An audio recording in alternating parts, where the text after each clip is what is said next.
Dan untuk mengetahui lebih lanjut terkait penyebab banjir bandang di Luwu Utara, kita sudah terhubung dengan Bapak Andi Hasdullah, Kadis Lingkungan Hidup Provinsi Sulawesi Selatan. Selamat siang, Pak Hasdullah. Selamat siang, Mbak. Baik, Pak Hasdullah, ini sejauh ini bagaimana investigasi yang sudah dilakukan penyebab dari banjir bandang di Luwu Utara? Apakah betul ada praktek illegal logging?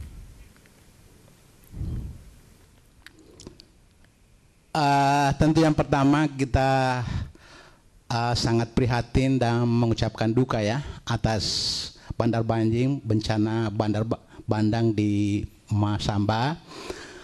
Terkait dengan isu illegal logging, ini sedang dalam proses investigasi dari pihak yang berwenang ya.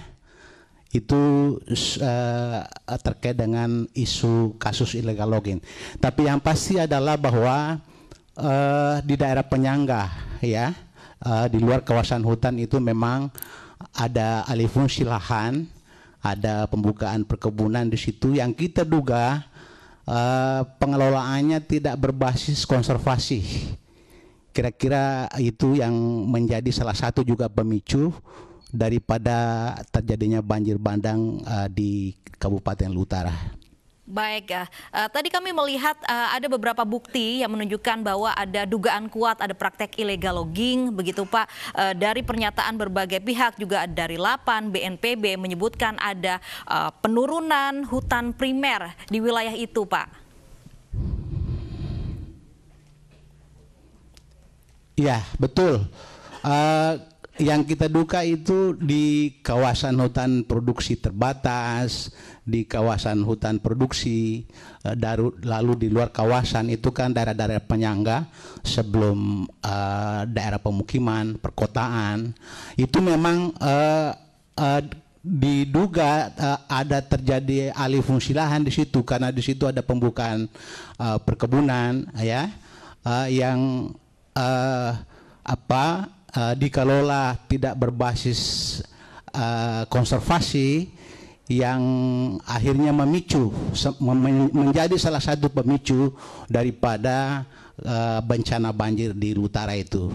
Bahkan ditambah dengan daerah aliran sungai, sempadan sungai, bantaran sungai yang sudah menjadi pemukiman ya, sudah menjadi perkebunan, sehingga semua ini menjadi faktor yang juga ikut memicu terjadinya banjir itu.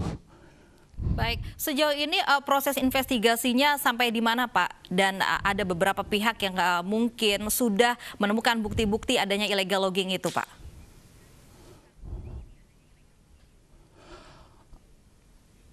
Yang progres yang ada pada hari ini itu ada tim terpadu des kajian penyebab banjir di Luwu Utara itu sedang bekerja. Salah satu progres yang sudah dipastikan bahwa memang ada kejadian longsor di daerah hulu kawasan hutan lindung di Buntu Pagandran dengan Buntu Lero, 400 titik longsor yang terjadi di bagian hulu, dan juga sudah mencoba melihat kondisi-kondisi alih fungsi lahan di daerah penyangga, dan itu sekarang ini sedang dalam proses investigasi lapangan. Baik, ini ada pernyataan dari Dirjen Pengendalian Das dan Hutan Lindung, terutama KLHK ini, Pak. Katanya pembukaan lahan itu digunakan untuk berupa perkebunan sawit, Pak. Apakah betul? Ya, di daerah kawasan hutan produksi terbatas itu, kawasan produksi memang ada pembukaan perkebunan kelapa sawit. Itu tadi yang seharusnya berfungsi sebagai daerah penyangga, ya, karena ini dibuka tanpa dengan pendekatan konservasi, maka daerah itu menjadi unvegetasi, akhirnya tidak tidak melakukan lagi fungsi-fungsi penyangga, tidak melakukan lagi fungsi-fungsi penyerapan air, tapi air permukaan itu terpicu dan itulah yang melebar, memperbesar banjir bandang yang terjadi di Masamba itu. Baik, adanya pembukaan lahan yang memang cukup luas. Nah, bagaimana mengenai perizinannya?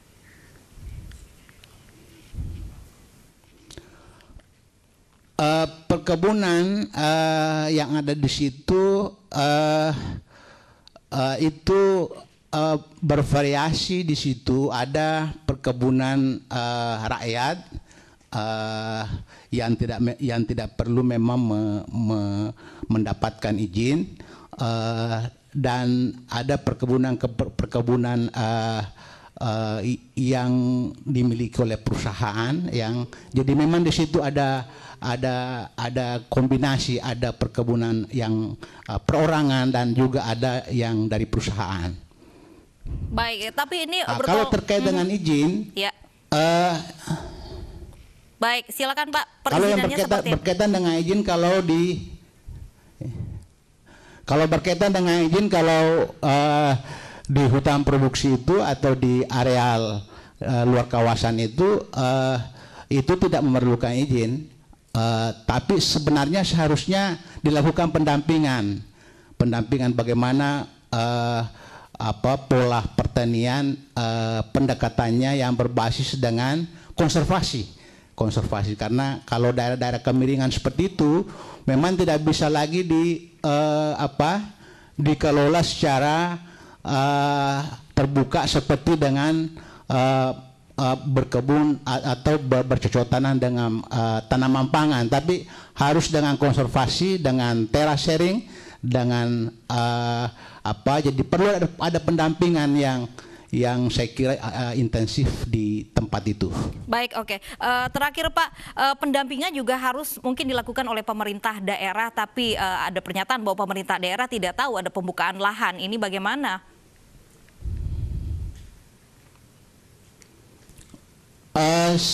Saya kira semua aktivitas di wilayah itu semestinya harus terpantau, semestinya harus terkontrol. Dalam perspektif pemerintahan harus hadir, mulai dari level bawah sampai dengan level atas.